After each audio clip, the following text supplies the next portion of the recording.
আল্লাহ শুকর আলহামদুলিল্লাহ দুরন্ত সালাম মুহাম্মদ রাসূলুল্লাহ সাল্লাল্লাহু আলাইহি ওয়াসাল্লাম।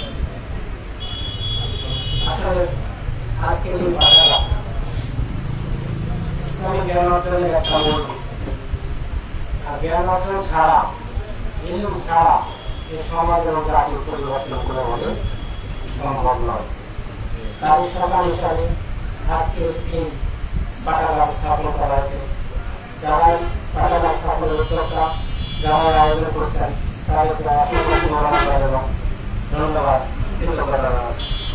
সাথে সাথে আমরা রাসূল সাল্লাল্লাহু আলাইহি ওয়াসাল্লাম বলেছেন, জ্ঞান অর্জন করা প্রত্যেকটা নরনারীর উপরে খরচ। সুতরাং সেই দৃষ্টিকোণ থেকে এটা একটা খরচ। আমরা মনে করি আমাদের যুব সমাজ এখন, আমরা যারা এখানে বাবা আছি, সন্তানের বাবা মা, তারা অনেকেই উদ্বিগ্ন। আমাদের সন্তানেরা নেশায় আসক্ত হচ্ছে, মোবাইলে আসক্ত হচ্ছে, ক্যাসিনোতে আসক্ত হচ্ছে, সমাজের অপরাধ প্রবণতা বেড়ে যাচ্ছে। এই অবস্থা থেকে উত্তরণের জন্য এইরকম পাঠাগার অত্যন্ত যুগোপযোগী এবং গুরুত্বপূর্ণ ভূমিকা রাখবে বলে আমি আশা করি। এই পাঠাগারে আপনাদের সার্বিক সহযোগিতা, সমর্থন এবং নিয়মিত আসা যাওয়া এবং বই নিয়ে পড়বেন এই আশাবাদ ব্যক্ত করছি। সাথে সাথে এই পাঠাগারের উন্নয়ন এবং সফলতা কামনা করছি।